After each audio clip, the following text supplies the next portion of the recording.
Bonjour, bonsoir la famille, j'espère que vous allez bien, bien Voilà la famille, leo na memi bino recette ya ngai ya mwamba na mipanzi batumba. Voilà. Pour la recette na biso toza besoin ya ngai na biso. Toza besoin ya mwamba na biso. Toza na besoin ya tomate. Toza na besoin ya litungulu, ndembi, ail et puis poivron vert. Awa toza na mipanzi na biso eza ya kotumba na tono. Donc mipanzi batumba na tono. Et toza na assaisonnement na biso ya légumes ya Blessing Flavor et assaisonnement na biso ya viande ya Blessing Flavor.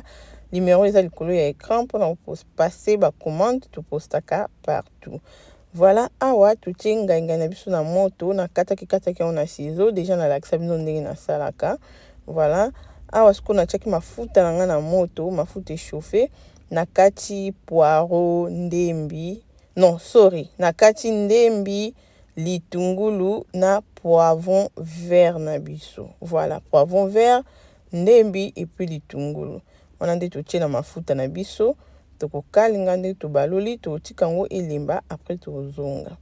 Voilà la famille tozongi totikaki biloko na biso elimba ndambu toyokozwa tomate na biso okosalela tomate ya mbuma oyo ya boîte ou bien okosalela ya mbuma ya fraîche ezo dépendre na yo.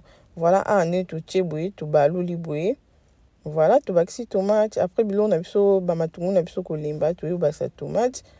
Après awa tozo écraser ail na biso na salelaki dembuma ya ail.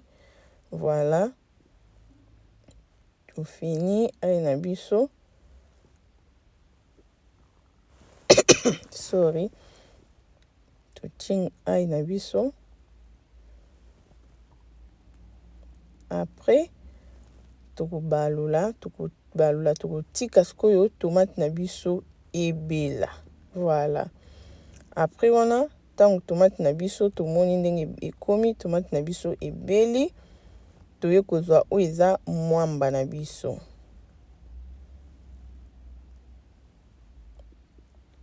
Tozwi mwamba na biso totie tia mwamba na yo ndenge olingi eza na biloko menga na vraiment na besoin nango ebele te parce que na besoin ya sauce moko ebima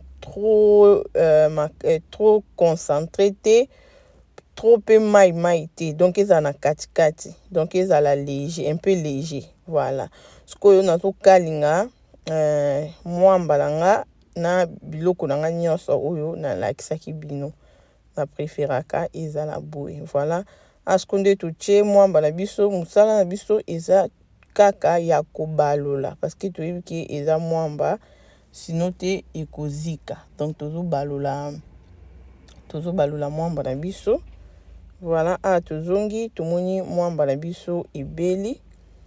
Voilà, mwamba na biso ekalingami vraiment ezwi temps nango ekalingami toyekozwa mai tobakisi. Voilà, vraiment totikaki mwamba na biso temps tokalingaki yango ata ba 10 minutes vraiment ozobalola kaka ozobalola po ezika te. Après toyozwa sikoyo mai na biso totie mai na biso boye. Après sikoyo tokotikela yango temps etoka na otika yango ata ba 20 minutes ou 25 minutes avant na leka na étape mosusu kaka na bando contrôler yango ezika te. Voilà, sorry, awa mwamba na biso ezotoka comme tomoni fulufulu wana eza emati boye, donc elingi koloba biloko na biso eza nano prêté. Voilà, awa ngai na biso anatanda mwamba na biso ezotoka ngai na biso pe tokaki sikoyo nazo fina yango na kataki nano na ciseau. Donc bandeko batala déjà vidéo nanga, je crois bayebi déjà ndenge na salaka. Voilà, awa mwamba na biso ezwi temps nango ya kotoka na si vraiment bomoni etoki très bien. Voilà, mwamba na biso etoki bien. Sauce na biso toyokozwa ngai na biso moni yango elembi vraiment. Donc voilà, ngai na biso elembi toyokotia sikoyo na sauce na biso. Voilà, après toyokozwa mipanzi na biso oyo ya kotumba tokotia. Voilà, après toyeba siko assaisonnement na biso ya viande ya Blessing Flavor nde nalobaki numéro eza likolo ya écran mpona kopase bacommande. Tokotia ndambo, voilà, tia mungwa ndenge olingelaka mungwa na ona biloko.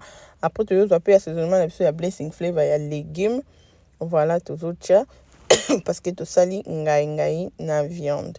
Voilà, totie. Donc tia selon quantité ya biloko ozolamba et puis ndenge olingelaka mungwa na yo na biloko. Voilà, après sikoyo totie bongo tokobakisa mai po totika biloko na biso etoka ensemble. Saveur nango vraiment esangana très bien. Voilà, tomona déjà biloko nanu ebeli te, mais déjà ntango omona kaka ezopesa déjà appétit.